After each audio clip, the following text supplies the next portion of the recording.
नमस्कार दोस्तों, आज फिर से हम जुड़ चुके हैं अपने हिंदी साहित्य यूट्यूब चैनल में।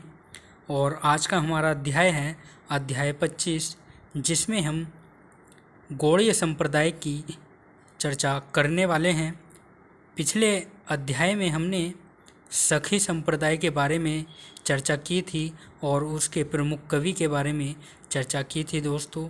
और आज हमारा जो बिंदु है वह भक्ति काल की कृष्ण भक्ति शाखा के गौड़ीय संप्रदाय से है और हमारा बिंदु गौड़ीय संप्रदाय है, जिसकी चर्चा हम आज करने वाले हैं।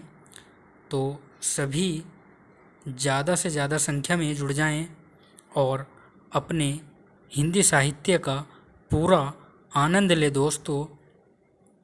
आपको यहाँ पर हमारे YouTube चैनल पर संपूर्ण हिंदी साहित्य का इतिहास जो है वो करवाया जाएगा और आपसे निवेदन है कि आप हमसे जुड़ें और हमारे चैनल को सब्सक्राइब करें और वीडियो को लाइक करें, शेयर करें। ठीक है दोस्तों, तो चलिए इसी के साथ हम अपने अध्याय को शुरू करते हैं और देखते हैं कि हमारा बिंदु कौन सा है। तो बिंदु हमारे सामने है दोस्तों, गौड़ीय संप्रदाय चैतन्य महाप्रभु, यानी गौड़ीय संप्रदाय की जो स्थापना की थी वह चैतन्य महाप्रभु ने की थी।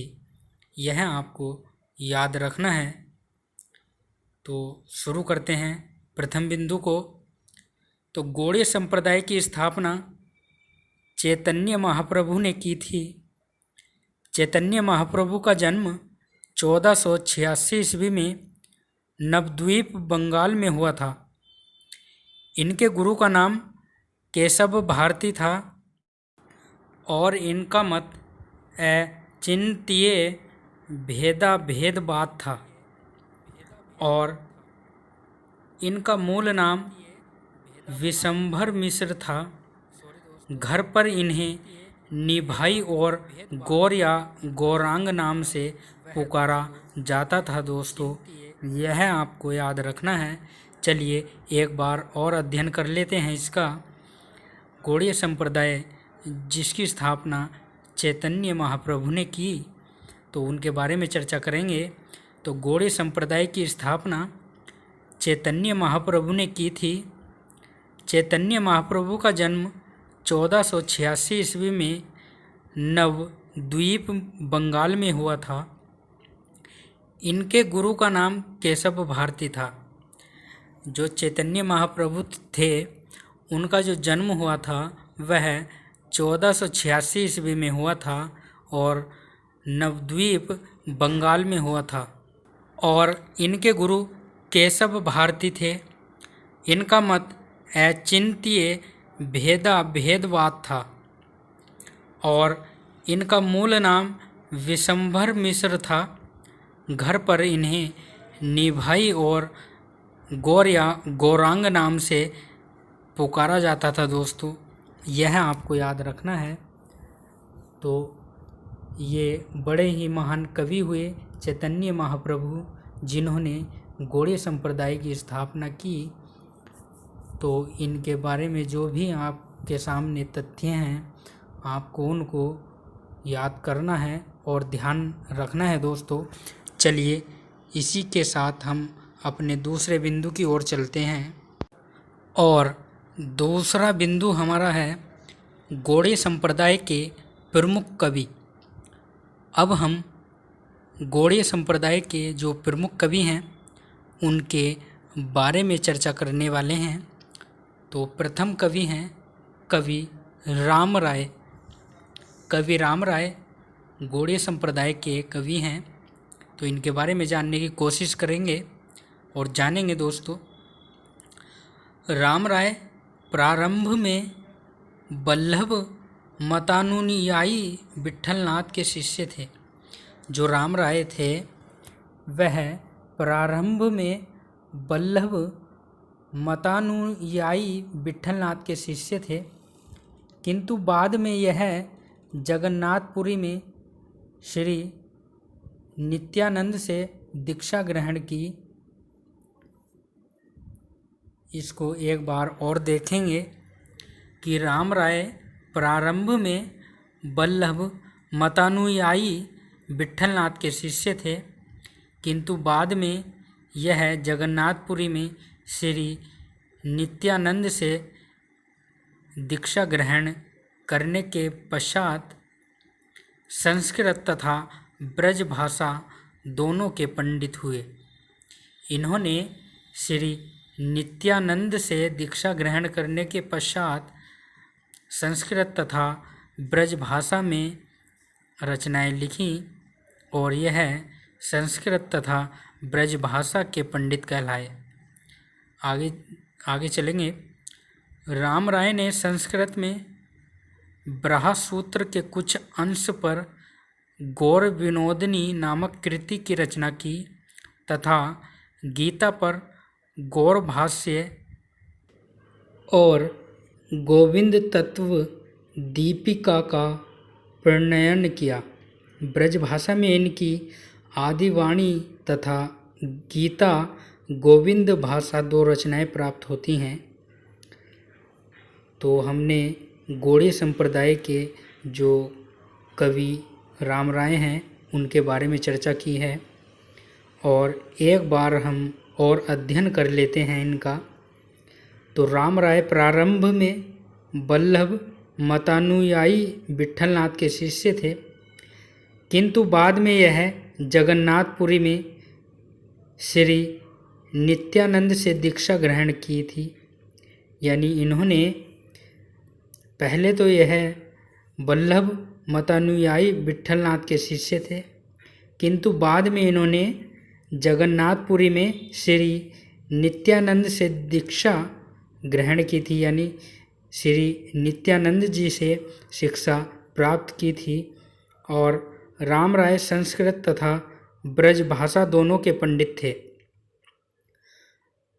जब इन्होंने जगन्नाथपुरी में श्री नित्यानंद जी से शिक्षा ग्रहण की, उसके बाद यह संस्कृत में और ब्रजभाषा दोनों के पंडित कहलाए और दोनों में इन्होंने रचनाएं लिखी। आगे देखेंगे। राम राय ने संस्कृत में ब्रह्मसूत्र के कुछ अंश पर गौर विनोदिनी नामक कृति की रचना की तथा गीता पर गौर भाष्य और गोविंद तत्व दीपिका का प्रणयन किया। ब्रजभाषा में इनकी आदिवाणी तथा गीता गोविंद भाषा 2 रचनाएं प्राप्त होती हैं। दोस्तों, यह आपको याद रखना है। और हम आज चर्चा कर रहे हैं सगुण भक्ति धारा की, जो कृष्ण भक्ति शाखा है उसके जो संप्रदाय हैं उसमें से एक संप्रदाय है गौड़ीय संप्रदाय, जिसकी चर्चा हम अब कर रहे हैं। पिछली वीडियो में हमने सखी संप्रदाय के बारे में चर्चा की थी, तो आज हम गौड़ीय संप्रदाय के बारे में चर्चा करेंगे और उसके कवि के बारे में चर्चा करेंगे। ठीक है, तो चलिए अगले बिंदु की ओर चलते हैं और देखते हैं अगला बिंदु कौन सा है दोस्तों। और अगला बिंदु है मदन मोहन सूरदास। मदन मोहन सूरदास जी के बारे में चर्चा करेंगे। तो मदन मोहन सूरदास अकबर के दीवान थे। मदन मोहन सूरदास अकबर के दीवान थे और संडीला में नियुक्त थे। बाबा कृष्णदास ने इनके 105 पदों का सुहृदवाणी शीर्षक से संग्रह किया है। जो बाबा कृष्णदास हैं उन्होंने 105 पदों का सुहृदवाणी शीर्षक से संग्रह किया है। तो मदन मोहन सूरदास जी के बारे में एक बार और अध्ययन करेंगे। तो मदन मोहन सूरदास अकबर के दीवान थे, यह याद करना है, और संडीला में नियुक्त थे। बाबा कृष्णदास ने इनके 105 पदों का सुहृदवाणी शीर्षक से संग्रह किया है दोस्तों। फिर हैं गदाधर भट्ट। फिर अगले जो संत कवि हैं वह गदाधर भट्ट हैं दोस्तों, तो इनके बारे में भी चर्चा करेंगे। तो गदाधर भट्ट ब्रज भाषा के प्रसिद्ध कवि तथा भागवत के अद्वितीय वक्ता थे। इनके गुरु रघुनाथ भट्ट गोस्वामी थे। जो गदाधर भट्ट हैं उनके जो गुरु थे वह रघुनाथ भट्ट गोस्वामी थे। तो इनके बारे में एक बार और अध्ययन कर लेते हैं दोस्तों। तो शुरू करते हैं। गदाधर भट्ट ब्रज भाषा के प्रसिद्ध कवि तथा भागवत के अद्वितीय वक्ता थे। इनके गुरु रघुनाथ भट्ट गोस्वामी थे दोस्तों, यह भी आपको याद रखना है। दोस्तों मैं आपको विस्तृत अध्ययन करवा रहा हूँ, मैं लघु अध्ययन आपको नहीं करवाऊँगा, क्योंकि उससे क्या होगा, उससे कोई लाभ नहीं है दोस्तों। क्योंकि जब तक हम किसी विषय का संपूर्ण अध्ययन नहीं करेंगे तो वह हमारा अपूर्ण ही रहेगा। इसलिए हम संपूर्ण की ओर चलेंगे और संपूर्ण अध्ययन करेंगे दोस्तों। चलिए अगले बिंदु की ओर चर्चा करते हैं और देखते हैं अगला बिंदु कौन सा है। और अगला बिंदु हमारे सामने है दोस्तों, चंद्रगोपाल। चंद्रगोपाल जी के बारे में जानेंगे।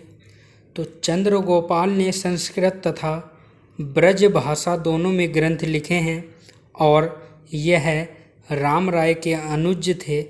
इनके ग्रंथ निम्नलिखित हैं दोस्तों। जो चंद्रगोपाल जी हैं वे संस्कृत तथा ब्रज भाषा दोनों में ग्रंथ लिखते थे, इसलिए यह दे रखा है आपके लिए कि चंद्रगोपाल ने संस्कृत तथा ब्रज भाषा दोनों में ग्रंथ लिखे हैं दोस्तों। और यह राम राय के अनुज थे। इनके ग्रंथ निम्नलिखित हैं। तो इनके ग्रंथों के बारे में चर्चा करेंगे। तो ब्रज भाषा के ग्रंथ, जो इन्होंने ब्रज भाषा में ग्रंथ लिखे हैं उनके बारे में चर्चा करेंगे। तो चंद्र 84, गौरांग अष्टयाम सेवा सुधा और ऋतु विहार और राधा विहार, यह इनकी रचनाएं या प्रमुख ग्रंथ माने गए हैं दोस्तों। क्या क्या? चंद्र 84, गौरांग अष्टयाम और अष्टयाम सेवा सुधा और ऋतु विहार और राधा विरह, यह इनके जो है 5 ग्रंथ हैं ब्रज भाषा के। और संस्कृत के ग्रंथ हैं श्री राधा माधव भाष्य और गायत्री भाष्य, और तीसरा है श्री राधा माधवाष्टक। यह 3 ग्रंथ इनके संस्कृत के ग्रंथ हैं दोस्तों चंद्र गोपाल जी के। तो एक बार और अध्ययन कर लेते हैं दोस्तों इनके ग्रंथों का। तो चंद्र गोपाल ने संस्कृत तथा ब्रज भाषा दोनों में ग्रंथ लिखे हैं और यह राम राय के अनुज थे। इनके ग्रंथ निम्नलिखित हैं।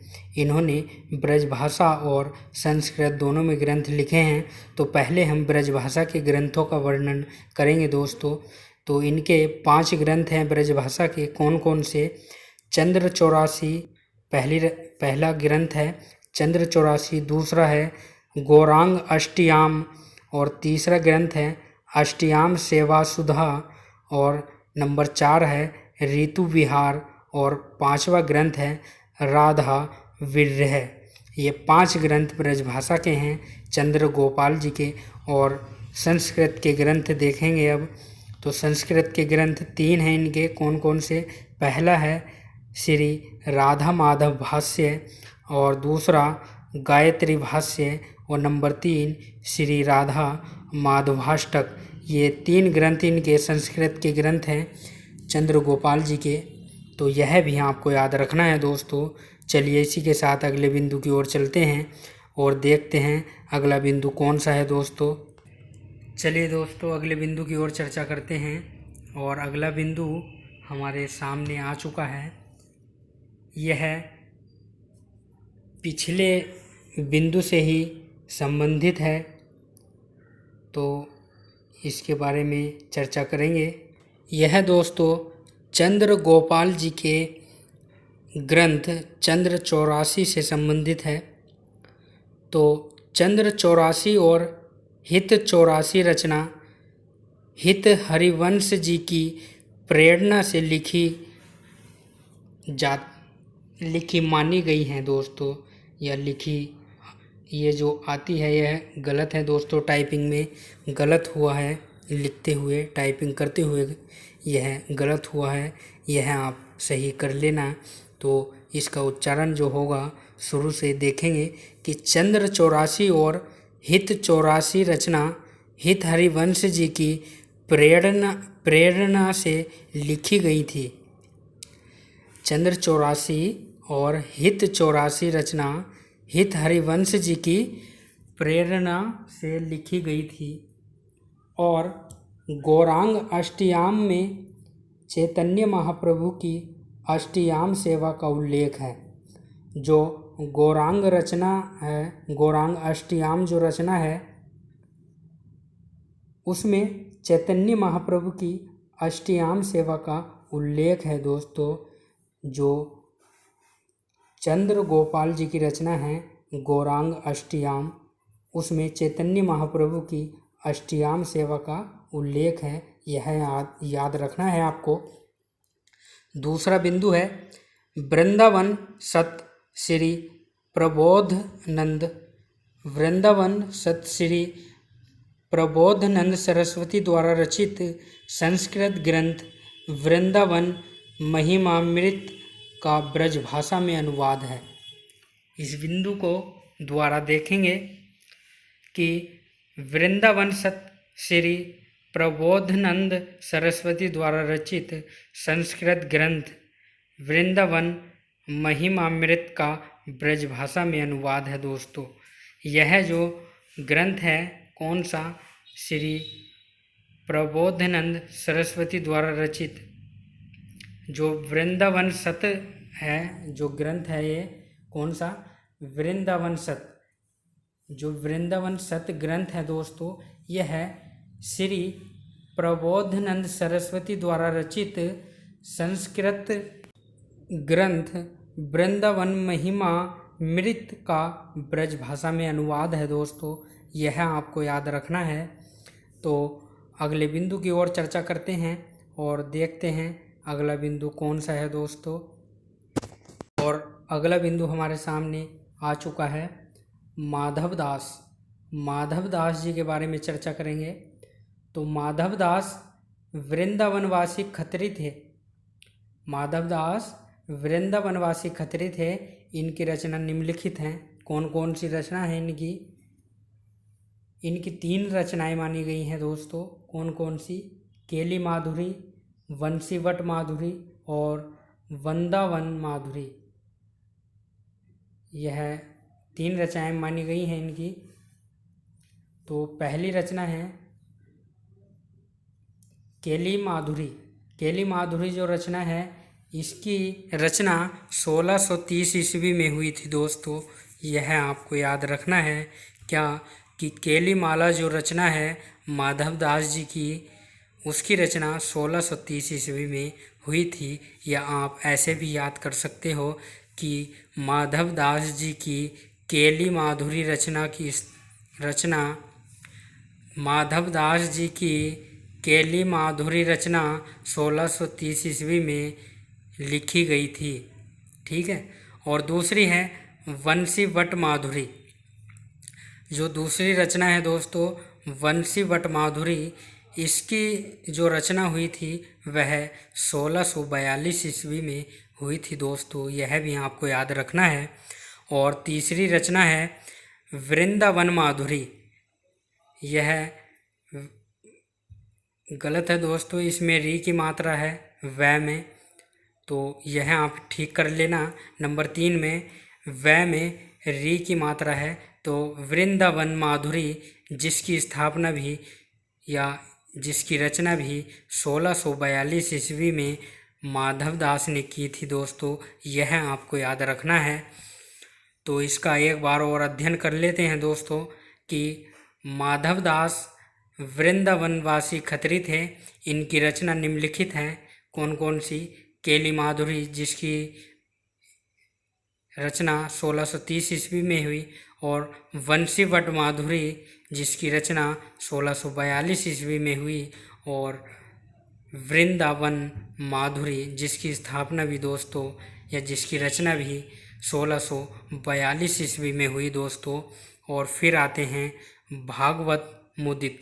ये भागवत मुदित हैं दोस्तों, तो इनके बारे में भी हम चर्चा करेंगे और जानेंगे दोस्तों। चलिए इनके बारे में भी चर्चा करते हैं दोस्तों। तो भागवत मुदित माधव मुदित के पुत्र थे। जो भागवत मुदित हैं वह माधव मुदित के पुत्र थे तथा आगरा के सूबेदार शुजा के दीवान थे। जो भागवत मुदित हैं वह माधव मुदित के पुत्र थे तथा आगरा के सूबेदार शुजा के दीवान थे। इनकी एकमात्र रचना है और भागवत मुदित ने केवल एक रचना लिखी दोस्तों। एक रचना इन्होंने लिखी, वह रचना है वृंदावन सत, जो 1650 ईस्वी में लिखी गई थी दोस्तों। यह आपको याद रखना है दोस्तों।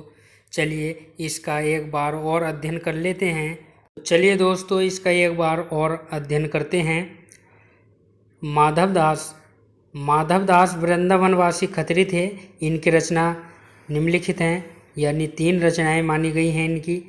केलीमाला माधुरी जिसकी रचना 1630 ईस्वी में हुई, और वंशीवट माधुरी की रचना 1642 ईस्वी में हुई, और वृंदावन माधुरी जिसकी रचना 1642 ईस्वी में हुई। फिर हैं भागवत मुदित।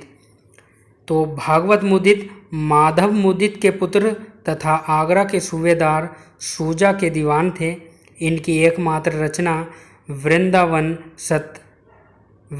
सत 1650 में लिखी गई थी दोस्तों। यह आपको याद रखना है क्या कि भागवत मुदित की एक रचना है वृंदावन सत जिसकी रचना 1650 ईस्वी में हुई थी दोस्तों। यह आपको याद रखना है। और इसी के साथ हम अपने अध्याय को यहीं विराम देते हैं और आपसे आशा करते हैं कि आपको हमारी वीडियो अच्छी लगी होगी दोस्तों। तो इसी के साथ हम अपने अध्याय को संपूर्ण करते हैं और आपको इसी तरह मैं नए नए तथ्यों के साथ वीडियो लेकर आऊँगा आपके सामने। बस आप हमारा मनोबल बढ़ाते रहें दोस्तों, जिससे मैं आपके लिए ऐसे ही वीडियो बनाता रहूं। और आप हमारे चैनल को दोस्तों सब्सक्राइब करें और हमारी वीडियो को लाइक करें, शेयर करें, ताकि हमारा मनोबल भी बढ़ता रहे दोस्तों। हमारी वीडियो देखने के लिए धन्यवाद दोस्तों, बहुत बहुत धन्यवाद। नमस्कार।